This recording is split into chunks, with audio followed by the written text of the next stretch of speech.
우리 시편 119편 161절에서 165절 말씀 가지고 청년의 시간 경외하고 사랑하고 찬양하라 라는 제목의 하나님 말씀을 함께 나누고자 합니다. 오늘 청년 주일이죠. 청년이라는 말이 누군가에게, 나에게는 별 의미 없는 이름일 수도 있고 또 누군가에게는 되게 추억이 있는 이름이기도 할 텐데, 우리 옆에 있는 분들과 같이 인사할까요? 늘 꿈과 비전을 가지고 살아갑시다. 예전에 어떤 분이 얘기했잖아요. 꿈이 없으면 노인이라고요.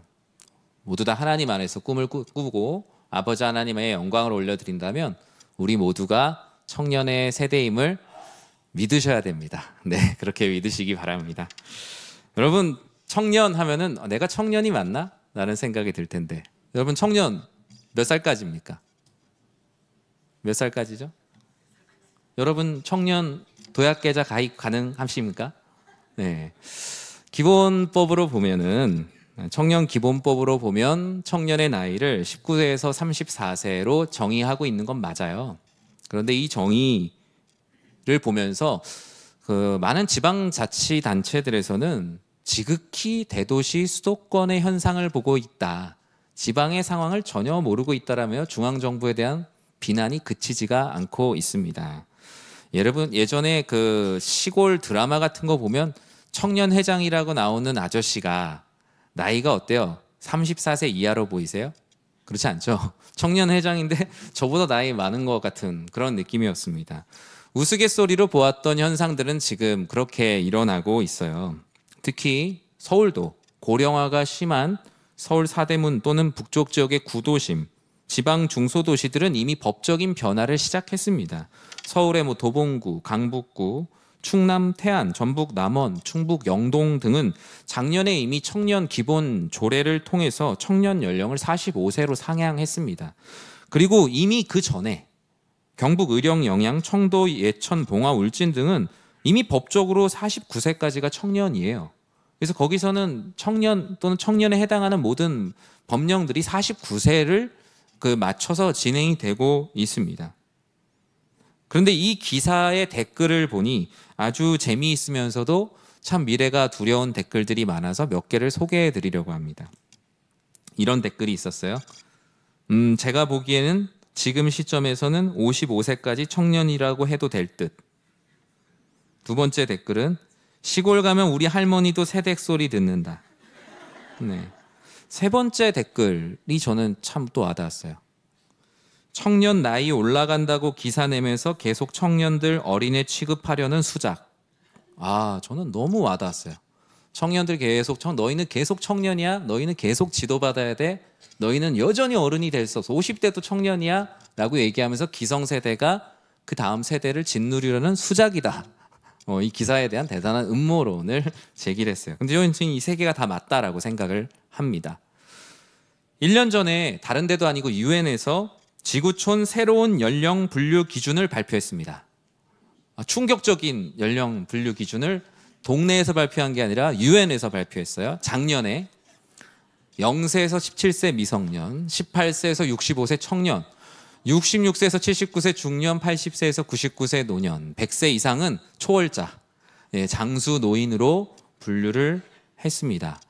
여러분은 어디에 속해 있습니까? 제가 중고등학교 때나 대학교 때 배울 때 18세에서 65세는 생산 가능 인구로 배웠습니다. 생산 가능 인구, 사회 시간이나 경제 시간에 생산 가능 인구로 배워요. 이 유엔의 분류표를 봤을 때 느끼는 것은 생산이 가능하면 청년이구나. 무언가 몸과 마음으로 하나님께 영광 올려드리고 적극적으로 자신의 삶의 목적을 가지고 살아가는 사람들을 유엔에서도 청년으로 분류했구나. 열심히 살아라고 하는 거구나라는 생각이 들었습니다. 오늘은 우리 교회 청년 세대들을 축복하고 사랑하는 마음으로 말씀을 전하는 시간입니다. 유엔이 새로운 분류를 발표했던 것처럼 오늘날의 많은 교회 청년 세대들도 끊임없는 혁신을 거듭하고 있어요. 요즘에 제일 많이 하고 있는 여러 가지 세미나 중에 3040 목회 로드맵이라는 게 있습니다. 이게 뭐냐면 이전에 전통적인 결혼을 했냐 안 했냐로 교회 성도를 구분하는 게 아니라 그냥 세대로 구분을 하자는 거예요. 네, 30살에 결혼을 했다고 뭐 40살에 결혼, 이게 중요한 게 아니라 그 세대에 맞는 목회를 하자. 그래서 청년부나 장년부나 구분을 두지 않고, 올해부터 우리 교회는 청년부가 교육부서에 있는 게 아니라 이제는 청년위원회로 따로 독립을 했거든요. 처음으로. 그만큼 이제 청년들은 장년들과 동등한 목회의 환경 가운데 있어야 된다라는 게 오늘날의 어떤 중론이라고 할 수 있습니다. 그렇다면 좁게는 우리 교회의 청년 세대, 넓게는 청년과 같은 꿈과 비전을 가지고 살아가는 이 시대의 모든 성도님들에게 하나님은 어떻게 살라고 말씀하시는지 오늘 본문을 같이 보려고 합니다. 우리 161절 말씀 같이 한번 읽어볼까요? 고관들이 거짓으로 나를 핍박하오나 나의 마음은 주의 말씀만 경외하나이다. 아멘. 우리에게 몸과 마음의 자유함을 통해서 생산이 가능한 청년의 시간에 우리는 두려움 속에서도 경외함을 잊지 않는 삶을 살아야 합니다. 이 세상 두려운 것이 너무나 많다 할지라도 정말 두려워할 분을 두려워하는 삶, 그게 바로 청년의 시간을 가치 있게 보내는 것입니다. 이 다짐을 이 시편 기자가 하게 된 이유가 무엇입니까? 두려운 일이 너무 많아요. 고관들이 거짓으로 나를 핍박한다라는 표현을 쓰고 있어요. 이 말이 무엇입니까? 내가 거스를 수 없는 시류, 내가 거스를 수 없는 힘, 내가 거부할 수 없는 모든 것들을 고관들이 거짓으로 나를 핍박한다라고 표현하고 있어요. 이 시대의 시대정신, 사회가치, 건강한 것들도 참 많지만 제가 느끼는 것은 이 시대가 이 사회 시간에 배웠던 천민 자본주의와 너무나 닮았다라는 생각을 합니다. 물질과 이기심에 대한 집착이 하늘을 찌르고 있고 과도한 경제력에 집중된 사회입니다. 불공정한 경제 행위가 결과만 좋으면 용인되는 사회. 공정한 자유경쟁, 개인의 창의성 발휘, 경제적 혁신, 일에 대해 주시는 하나님의 신적 소명이 소홀히 되는 시대. 어쩌면 이 윤리의 상실, 믿음의 상실이 자본주의에서 천민 자본주의로의 변화를 가져왔다라고 할 수 있어요. 그곳 가운데 편승하지 못한 청년들은 두려움을 느낍니다. 이미 어릴 때부터 그걸 느끼죠. 내가 저 중학교에 갔어야 됐는데, 내가 저 고등학교에 갔어야 됐는데, 내가 저 대학에 갔어야 됐는데, 내가 저 직장에 갔어야 됐는데, 끊임없이 이 시대가 말하는 성공과 표준에 올라타지 못한 것에 대한 두려움에 빠져 있어요. 여러분 어릴 때 그런 게임 해보셨죠? 방석이 있고 방석보다 사람이 많아요. 돌면서 박수를 치면서 노래를 부릅니다. 그러면서 그 선생님이 신호를 주면 남은 방석에 다 같이 앉는 거예요. 그런데 우리의 인생이 그것과 너무나 닮았어요. 그 의자에 앉으려고 하는 유치원생의 떨리는 눈동자를 보셨습니까? 의자가 3개인데 아이들이 5명이 박수를 치는데 박수를 못 쳐요. 선생님이 노래를 부르는데 박수 칠 여유가 없어요. 인생에 이 3자리밖에 없어서 두려움 가운데 치는 것도 아니고 많은 것도 아니고 돌면서 옆 친구들의 눈치를 살피는 것이 우리들의 모습과 너무나 닮았어요.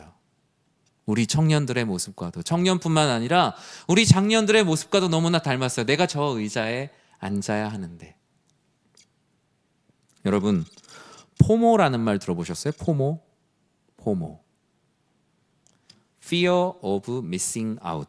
지금은 이제 fear of missing out이라는 말로도 안 쓰고 그냥 포모라는 말로 쓰입니다. 포모는 고립되는 것에 대한 두려움, 또는 나만 뒤처지는 것 같은 두려움, 나만 제외되는 것 같은 두려움, 나만 그곳에 같이 가고 있지 못하다는 이런 고립되는 두려움을 포모라고 해요. 포모. 아주 쉬운 예로 그런 거예요.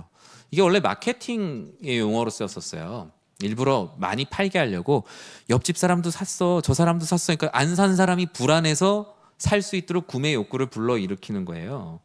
그런데 어떻습니까? 이 포모가 우리 사랑하는 청년들과 성도님들에게도 있어요. 하나님을 믿고 하나님께 헌신하고 하나님께 나의 청년의 시간을 드리는 것에 대한 포모가 있어요. 다른 친구들은 지금 다 취업을 준비하느라고 1초, 1분이 아까워서 최선을 다하는데 내가 예배드리러 나오는 것이 과연 괜찮을 것일까? 이 시대의 흐름에 편승하지 못하는 것에 대한 두려움이 청년들에게 있어요. 취업 준비에, 중간 기말고사에 청년들뿐만 아니라 우리 성도님들도 우리 자녀를 키우는데 1시간 예배드리느라 우리 애가 다른 애들보다 1시간 뒤처지면 어떡하지? 그런 포모를 느껴요. 세상은 끊임없이 우리들에게 이런 고립 공포감을 조성합니다. 정작 하나님의 은혜와 사랑, 그분의 영광으로부터 고립되는 것에는 공포를 느끼지 못하고 둔감하게 만드는 것이 이 시대의 사탄의 계략이에요. 시편 기자는 그런데 그러나라고 고백해요. 하나님, 이 세상 고관들이 거짓으로 나를 핍박하며 나에게 두려움을 조장한다고 할지라도, 너는 이렇게 살아야만 성공하는 것이라고 나에게 손짓한다고 할지라도, 하나님, 저의 마음은 오직 주의 말씀만 두려워합니다. 이 세상에 편승하지 못하는 것을 두려워하지 않고 하나님과 함께하는 것, 그리고 오직 주만 바라봅니다 라고 고백하고 있어요. 저는 오늘 말씀을 준비하면서 아까 우리 동현 형제가 말씀을 이렇게 봉독을 했지만 그냥 이 말씀이 우리 청년들의 어떤 하나의 비전이 되었으면 좋겠다라는 생각을 했어요.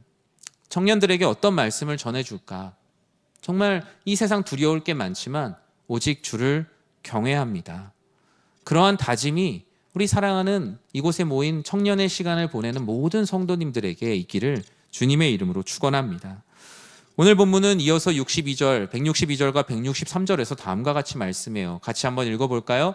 사람이 많은 탈취물을 얻은 것처럼 나는 주의 말씀을 즐거워하나이다. 나는 거짓을 미워하며 싫어하고 주의 율법을 사랑하나이다. 아멘. 우리에게 주어진 하나님께서 주신 자유의 시간, 이 청년의 시간, 우리는 거짓을 미워하고 주님께서 주신 말씀을 사랑해야 합니다. 여러분, 진정한 사랑은요, 반드시 미움을 동반합니다. 사랑에 왜 미움이 있습니까? 하나님 모두 다 사랑해야지요. 그런데 한번 생각해 보세요. 여러분, 선을 사랑하려면 선만 사랑한다고 되는 게 아니라 진짜 선을 사랑한다는 것은 악을 정말로 미워할 때 선을 사랑할 수 있습니다. 아내를 사랑하는 것 어떻죠? 아내를 정말 사랑하는 것은 아내에 대한 사랑을 쏟는 것도 중요하지만 다른 이들을 아내로 사랑하지 않는 것, 다른 이들을 사람으로서는 좋아할 수 있지만 아내로서는 미워할 수 있는, 이 자리에 아내는 오직 한 사람만 사랑받을 수 있다는 그 미움이 있을 때 진정한 아내에 대한 사랑이 가능해요. 시편 기자는 고백했어요. 주의 율법, 주의 말씀을 사랑하게 되니까 다른 거짓들을 제가 미워하게 되었다.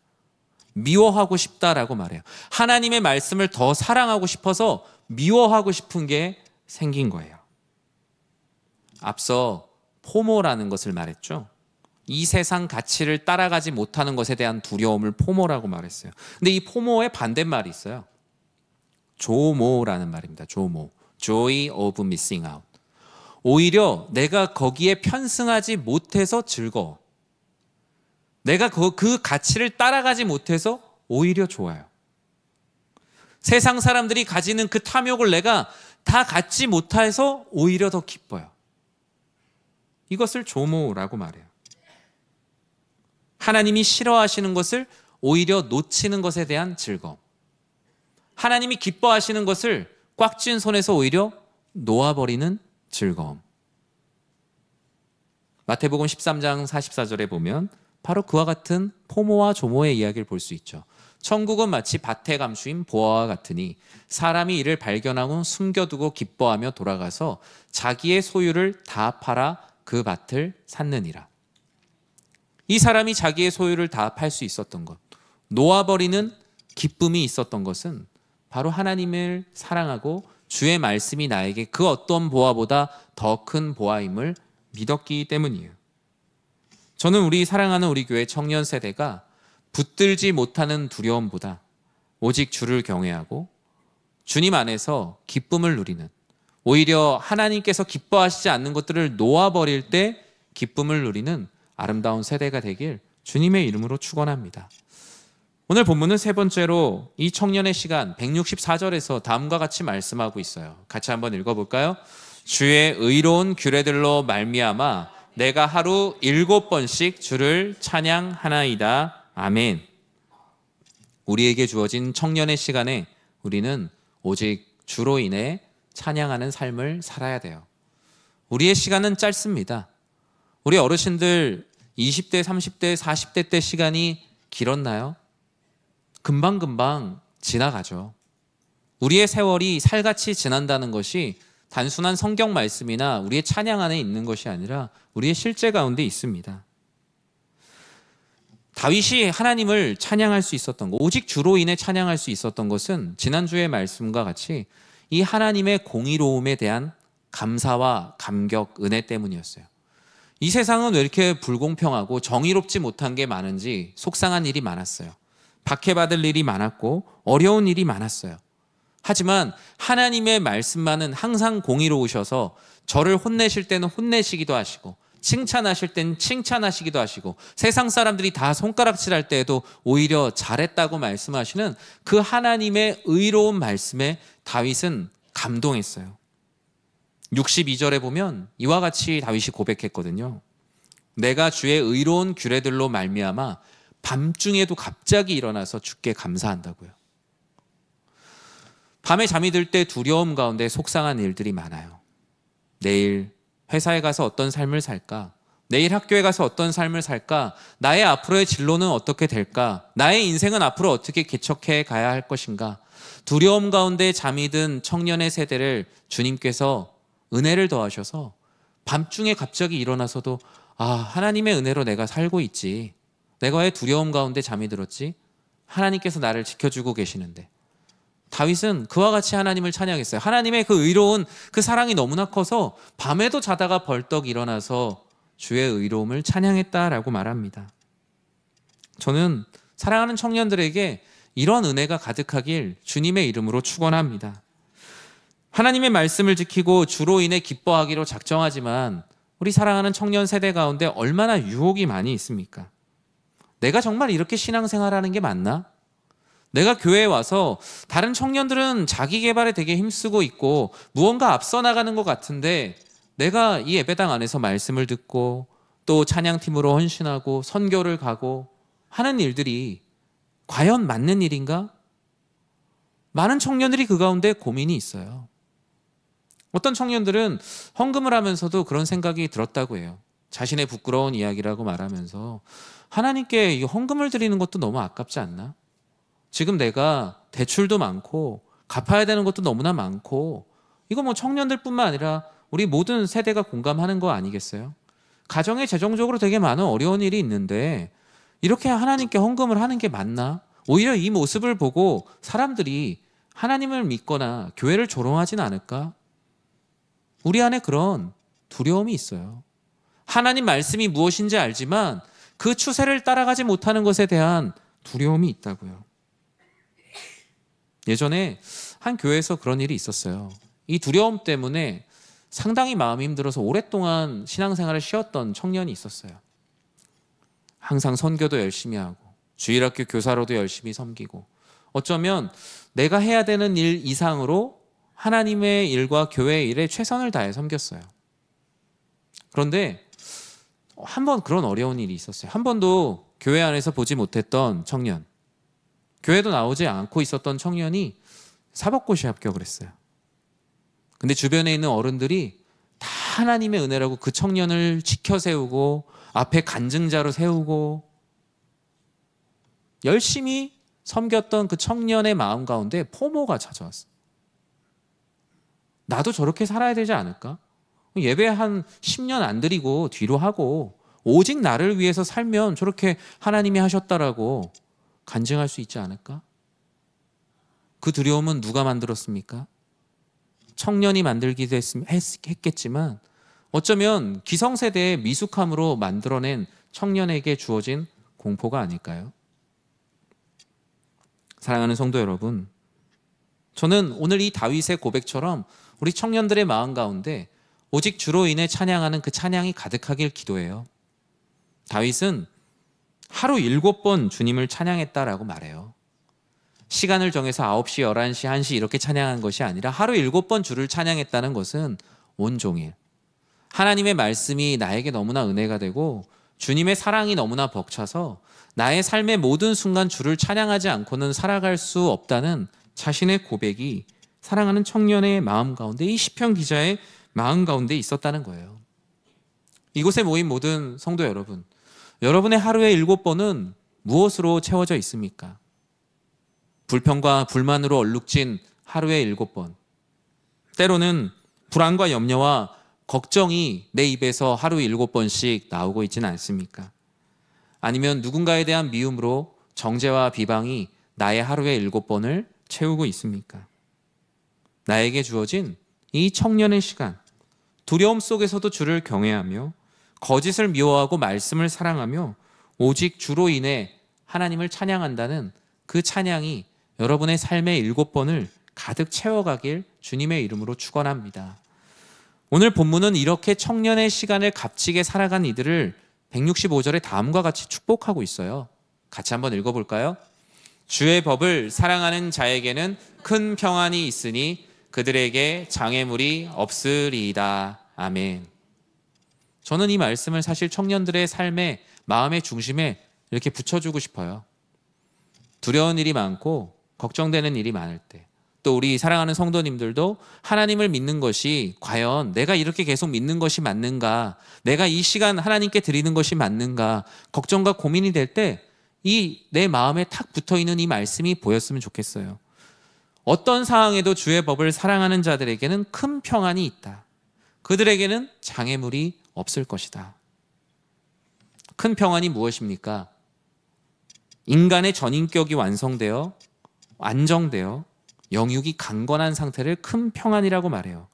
말씀을 사랑하는 이들이 말씀의 사랑을 받습니다.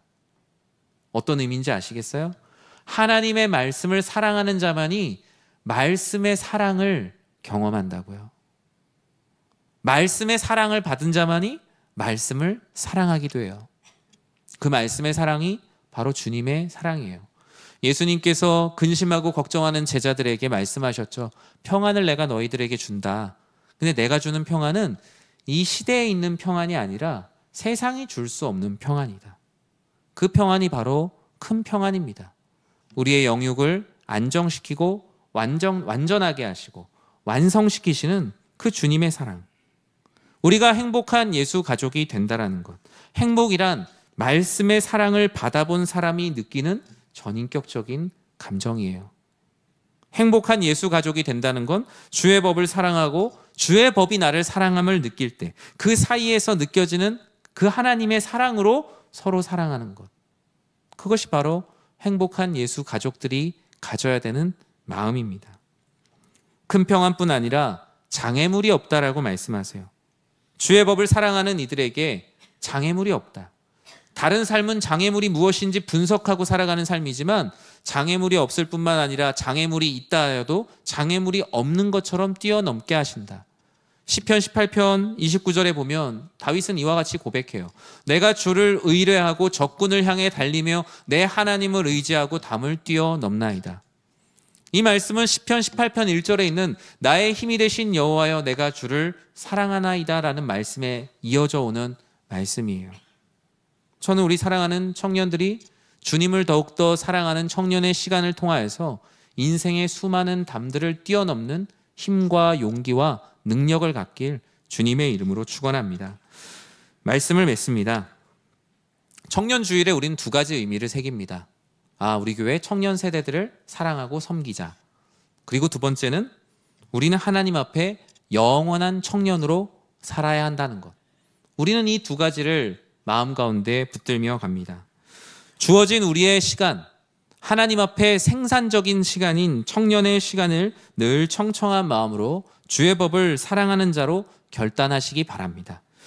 세상에 편승하지 못하는 것들을 두려워하기보다 하나님을 더욱더 두려워하는 청년의 시간, 다른 어떤 것들을 사랑하기보다 세상에 하나님이 기뻐하시지 않는 것들을 적극적으로 미워하며 주의 말씀을 사랑하는 청년의 시간, 그리고 다른 것들을 숭배하는 시간을 뒤로하고 오직 주로 인해 하루 7번 주님을 찬양하는 청년의 시간. 그렇게 될 때 여러분의 삶과 가정과 교회는 더욱 안정을 찾아갈 것입니다. 새로운 일들을 시작할 것이고 더 높이 뛰어오를 것입니다. 이전과 다르게 성장할 것이며 나와 내 주변에 머물지 않고 더 넓고 먼 곳을 향해 나아갈 수 있을 것입니다. 오늘날 청년의 사역이 위기라고 말합니다. 많은 목회자들이 청년 사역자가 되기를 꺼려합니다. 그 이유가 무엇인지 아십니까? 내부자들의 이야기인데 알려드릴까요? 왜 교회 청년 사역을 하려 하지 않느냐? 첫 번째, 교회와 싸워야 하기 때문이다. 처음에 청년들을 대변해서 청년 사역자가 사역을 하다 보면 교회의 기존의 어른들과 부딪히게 돼요. 그런데 어느 날 회의감이 찾아옵니다. 내가 왜 이렇게 해야 되지? 하지 말자. 청년 사역자들은 점점 줄어들고 있습니다. 담임 목회자의 청년 목회는 어떻습니까? 처음에 많이 부딪힙니다. 이런 것들을 변화해야 됩니다. 새롭게 해야 됩니다. 부딪혀요. 몇 번 부딪히다 보면 안 합니다. 힘드니까요. 그냥 기존의 세대들의 마음을 맞춰주며 가면 되게 안정적인 목회가 되거든요. 감점도 당하지 않을 수 있고, 우리 목사님 참 예의 바르다라는 얘기 들으면서 아주 잘 할 수 있습니다. 그러나 그런 변화와 도전을 왜 꿈꿉니까? 감점을 당할 것을 알면서, 헛스윙할 것을 알면서 왜 청년들의 목회를 합니까? 그것이 바로 하나님의 꿈이요 비전이기 때문입니다. 우리에겐 끊임없이 세워가야 되는 세대가 있습니다. 우리 사랑하는 우리 어르신 성도 여러분들께 부탁을 드립니다. 어버이 세대에 많은 은혜도 받으시고 공경도 받으시지만 오히려 나의 세대에 집중되지 않고 있음을 기뻐하시기 바랍니다. 지금 교회가 나에 맞게 모든 게 돌아가고 있다면 오히려 불안해야 돼요. 우리 아이들 청년 세대에 지금 영향을 쏟아부어야 되는데 지금 모든 게 나의 세대에 맞춰서 돌아가고 있네. 이러면 큰일인데. 오히려 그런 두려움이 있는 교회가 건강한 교회입니다. 가정도 마찬가지죠. 어른과 부모님들이 편해요? 애들은 불편해요? 그럼 오히려 두려워하는 공동체가 미래가 있는 공동체입니다.